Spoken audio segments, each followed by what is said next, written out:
भारत माता की, भारत माता की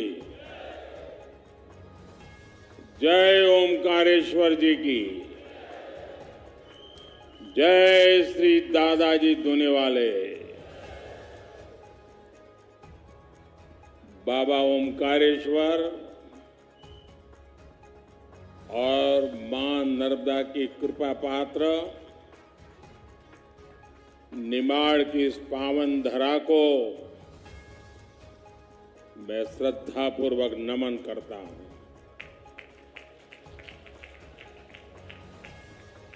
खंडवा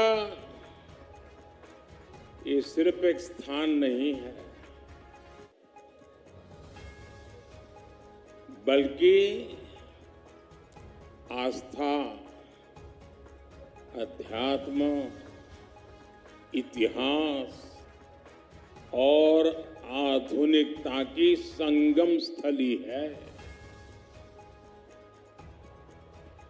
और इसलिए जब भी मुझे आपके बीच आने का मौका मिला है, इस पवित्र धरती पर आने का अवसर मिला है, ऐसा लगता है मैं तीर्थ यात्रा पर आया हूं।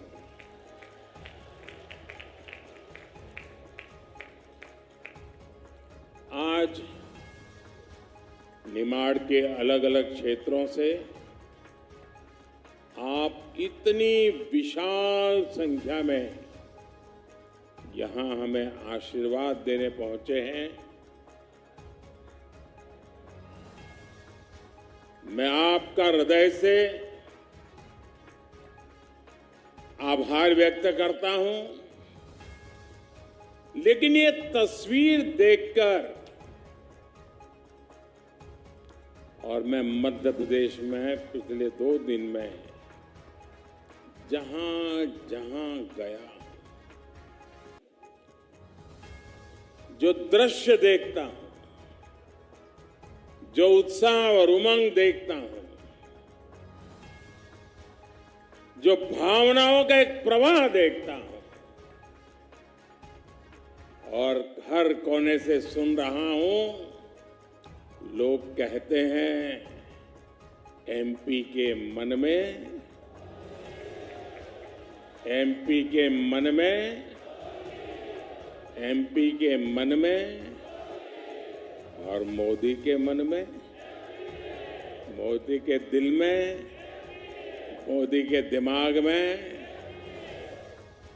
मेरे परिवारजनों, 21वीं सदी में मध्य प्रदेश को विकास की एक नई ऊंचाई पर पहुंचाना है। आप चाहते हैं पहुंचे, आप चाहते हैं हिंदुस्तान के टॉप 10 में मध्य प्रदेश का झंडा गाड़ दें, चाहते हैं ना? कांग्रेस ने एमपी को बीमारू राज्य बना दिया था।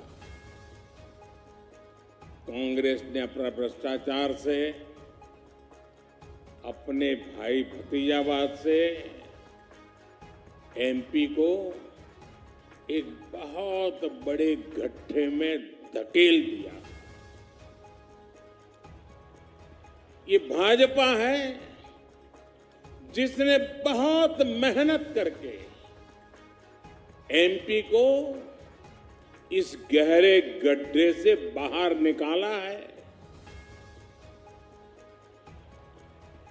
और इस काम के लिए मेरी पार्टी की 3-3, 4-4 पीढ़ियां खप गई है साथियों।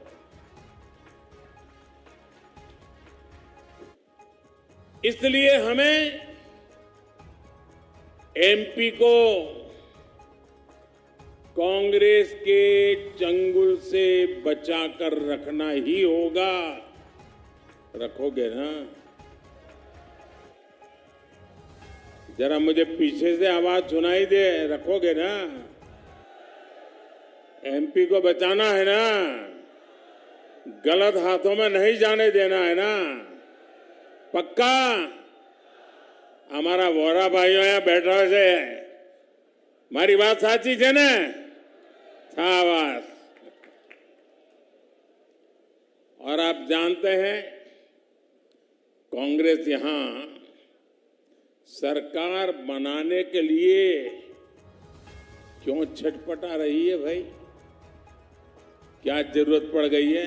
पागल की तरह दौड़ रहे हैं क्या? कांग्रेस इसका इरादा साफ है. कांग्रेस एमपी को अपनी पार्टी का एटीएम बनाना चाहती है. लोकसभा चुनाव की तैयारी के लिए पूरे एमपी से ट्रैक्टर भर भर के लूट करनी है.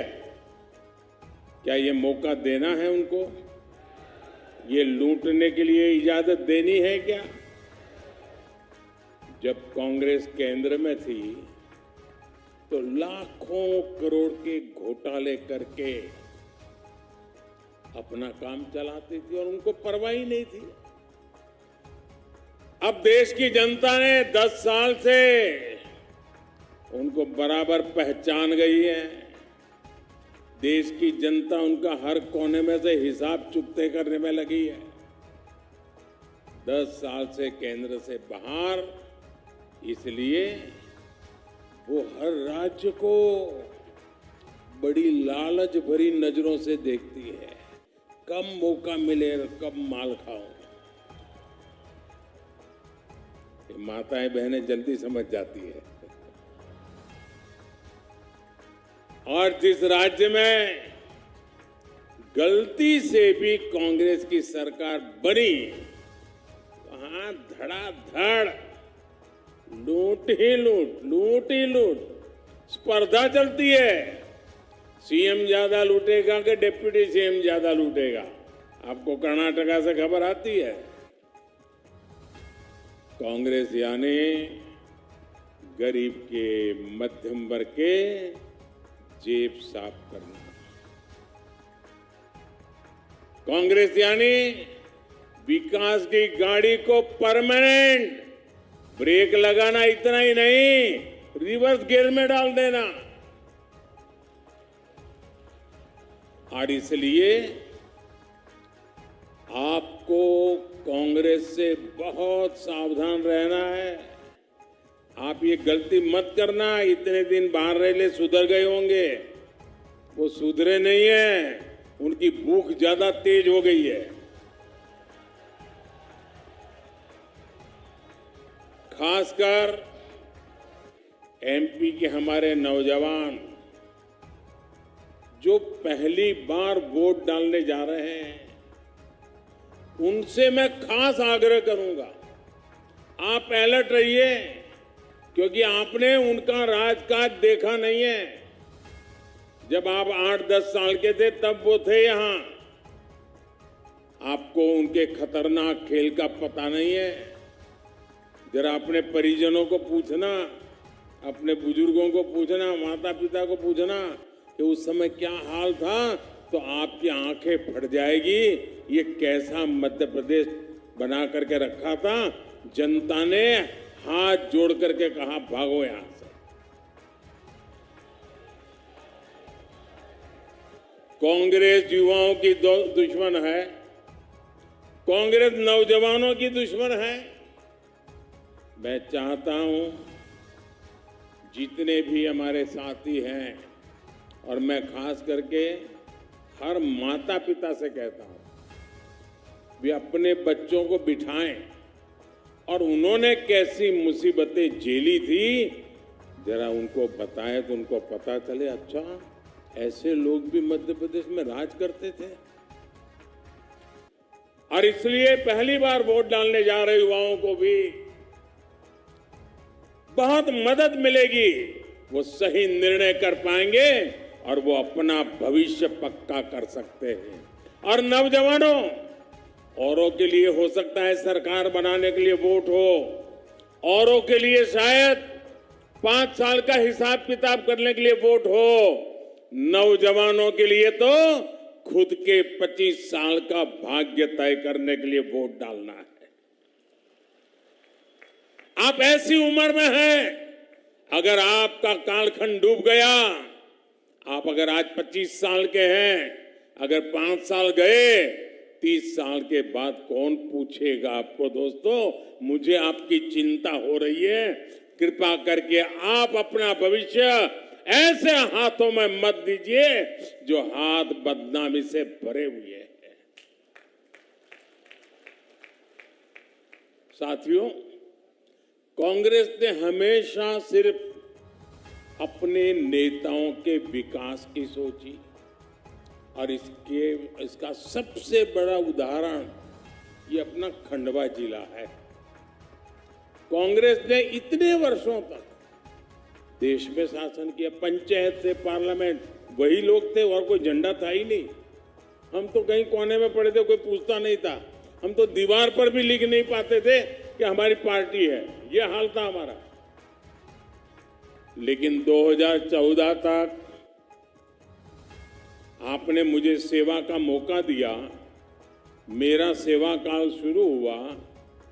उसके पहले उन्हीं का परचम लहरा रहा था, तो उन्होंने हिंदुस्तान के 100 से अधिक जिले ऐसे थे जिन्हें कांग्रेस ने पिछड़ा घोषित कर दिया। इनमें से अधिकतर दुर्गम आदिवासी बाहुल्य जिले थे।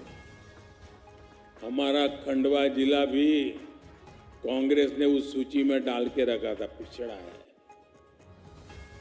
उसकी तरफ देखने की जरूरत नहीं। आप जानते हैं, मोदी सबका साथ सबका विकास के मंत्र को जीता है। सबका साथ भी लेता है, सबका विकास भी करता है। तो मैं खंडवा के लोगों को ऐसे ही अपने हाल पर कैसे छोड़ सकता था? उन्होंने भले छोड़ के रखा, मैं वो पाप नहीं कर सकता। मैंने अफसरों से कहा कि खंडवा पर पिछड़ेपन का बोझ नहीं चलेगा, इसलिए हमने खंडवा को एस्पिरेशनल डिस्ट्रिक्ट, आकांक्षी जिला घोषित किया और इसके विकास पर बल दिया। मैं खुद दिल्ली से मॉनिटर करता हूं, आपको जानकर के शायद आश्चर्य होगा। रेगुलर देखता हूं देश में कितने जिले आकांक्षी हैं और उन जिलों में डेली क्या प्रगति हो रही है। मैं खंडवा को भी बहुत बारीकी से नजर करता रहा हूं। साथियों, आकांक्षी जिलों में कैसे काम होता है ये खंडवा में भी दिख रहा है और मुझे गर्व है। यहां के जो अधिकारियों की टोली मुझे मिली, उन्होंने मेरी इच्छा के अनुसार जी जान लगा दिया काम में, और जो बुरा हाल था उसमें से बाहर लाया हूं और अब नई ऊंचाई पर लेके जाके रहूंगा, ये भी मेरी गारंटी है। खंडवा की नई पहचान अब देश के बिजली केंद्र के रूप में हो रही है। यहां एशिया का पहला 600 मेगावाट का फ्लोटिंग सोलर पावर प्लांट ये आपके गौरव में नया इजाफा करने वाला है। बड़ी मात्रा में यहां जल विद्युत का उत्पादन हो रहा है। आपके बच्चों का भविष्य उज्जवल बने, इसके लिए यहां शिक्षा के अनेक नए संस्थान बने। नंद कुमार सिंह मेडिकल कॉलेज भवन बना है। यहां की संतान, जिसका खंडवा के लोग हमेशा गर्व करते हैं, यहां के संतान किशोर कुमार जी के नाम पर सांस्कृतिक भवन भी बना है। मेरे परिवारजनों, आप सभी जानते हैं कि अगले साल लोकसभा के लिए चुनाव होने जा रहे हैं। ये भी तय है कि तीसरी बार केंद्र में फिर एक बार भाजपा की सरकार बनने जा रही है। मध्य प्रदेश का विकास तेज हो सके, इसके लिए मुझे यहां भी स्पीड ब्रेकर नहीं चाहिए, ब्रेक लगाने वाले नहीं चाहिए, रिवर्स गियर लगा के बैठे हुए लोग नहीं चाहिए। मुझे तेज तर्रार भाजपा की सरकार चाहिए ताकि मैं अपने सपने पूरे कर सकूं। एक इंजन केंद्र सरकार का, एक इंजन राज्य सरकार का, मिलकर राज्य के विकास को डबल ताकत दे रहे हैं और तभी डबल तेजी से विकास होता है। वरना जहां कांग्रेस की भ्रष्ट सरकार बनती है वहां क्या हाल होते हैं। आज आप देश भर में देखिए, जहां उनको मौका मिला है क्या बर्बादी करके रखी है। कांग्रेस की सरकारें सिर्फ झगड़े में उलझी रहती हैं, जनता के लिए उनके पास समय ही नहीं होता है, गोटी बिठाते रहते हैं। अब राजस्थान में 4.5 साल कांग्रेस ने, आप देख लीजिए, अखबार निकाल के देख लीजिए, 4.5 साल पूर्ण बहुमत मिला था। 2400 घंटे उसने उसको काटा, उसने उसको काटा, वो उसको गिराएगा, वो उसको, इसी में खेल चलता रहा। लड़ाई लड़ते रहे, 2 गुट लड़ाई लड़ रहे। अभी कर्नाटका देखिए, अभी 6 महीने हुए हैं। 6 महीने के भीतर भीतर क्या हो रहा है, वहां के मुख्यमंत्री को पता नहीं है कि वो कब तक सीएम रहेगा। हर दिन खबर आती है अब वो बनने वाला है, फिर आता है नहीं वो नहीं, वो बनने वाला है, और हर कोई सीएम बनने के दावे ठोकते रहते हैं। कर्नाटका में विकास ठप है, जनता परेशान है। यहां एमपी में तो अभी अभी टिकट बंटे हैं, लेकिन हो क्या रहा है, कपड़े फाड़ कंपटीशन है। नेता एक दूसरे के कपड़े फाड़ रहे हैं और औरों को भी कह रहे तुम उसके कपड़े फाड़ो, वो कहते तुम उसको कपड़े फाड़ो। ये कांग्रेस का चरित्र है।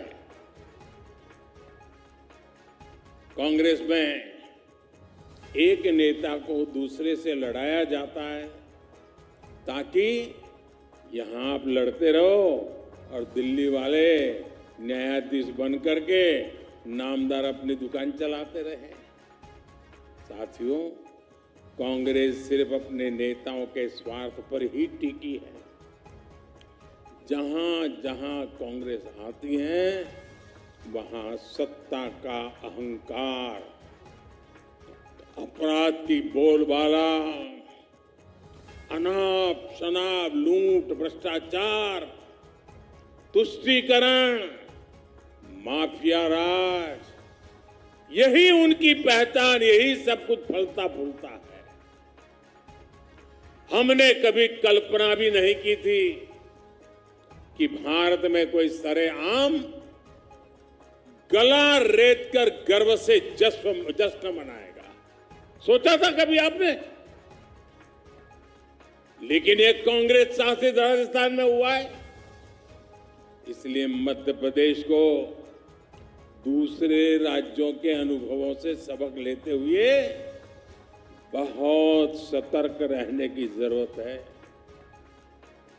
मेरे परिवारजनों, ये वो पावन धरा है जहां आचार्य शंकर को गोविंद भगवत पाद के रूप में गुरु की प्राप्ति हुई थी। हमारे ऋषियों मुनियों ने भारत के लिए तब बहुत तप किया था। उन्होंने देश के अलग अलग कोनों को आपस में जोड़ा था। लेकिन आज कांग्रेस क्या कर रही है? सत्ता की भूखी कांग्रेस आज समाज को बांटने के लिए साजिशें रच रही है, भ्रम फैला रही है, झूठ बोल रही है। कांग्रेस लोगों को बांटकर वोट की फसल काटना चाहती है। मध्य प्रदेश के लोगों को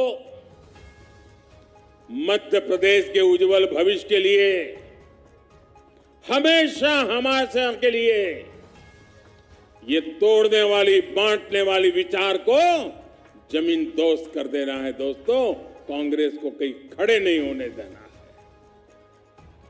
कांग्रेस को रोकने के लिए मध्य प्रदेश के लोगों का एकजुट रहना बहुत जरूरी है। साथियों, भाजपा सबका साथ सबका विकास के मंत्र को लेकर के चल रही है। भाजपा सरकार के हर योजना का लाभ गरीब को बिना किसी भेदभाव के मिलता है। मोदी के लिए इस देश में गरीब ही सबसे बड़ी जाति है। हमारी सरकार के लिए गरीब कल्याण सबसे बड़ी प्राथमिकता है। भाजपा सरकार के प्रयासों के कारण देश में 5 साल में 13 करोड़ से ज्यादा लोग गरीबी से बाहर निकले हैं। जब 13 करोड़ लोगों की गरीबी खत्म हो सकती है तो पूरे देश की भी गरीबी खत्म हो सकती है। इसके लिए हम हर वो काम कर रहे हैं जो गरीब की चिंता कम करे, उसकी परेशानी कम करे। मेरे परिवारजनों, कोरोना काल में पूरी दुनिया कितनी परेशान थी।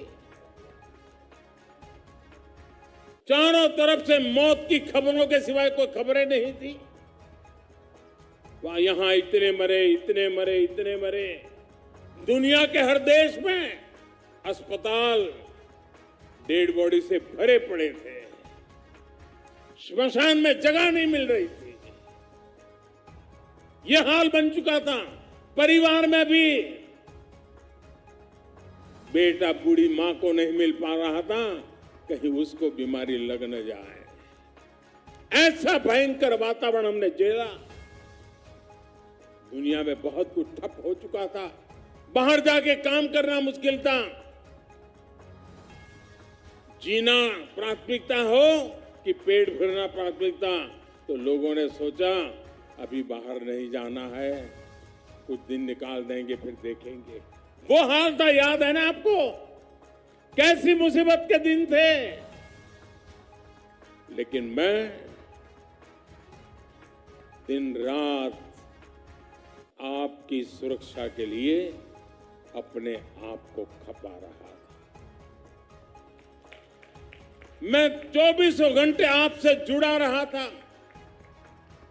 और मैं गरीबी से निकल करके आया।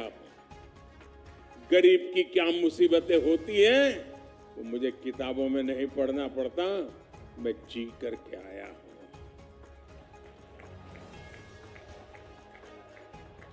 और उस संकट की घड़ी में मेरा पहला निर्णय यह था, कुछ भी हो जाए मुझे मेरे देश के लोगों को बचाना है। मेरा सपना था किसी भी गरीब के घर में चूल्हा बुझना नहीं चाहिए। कोई बच्चा रात को भूखा सोना नहीं चाहिए।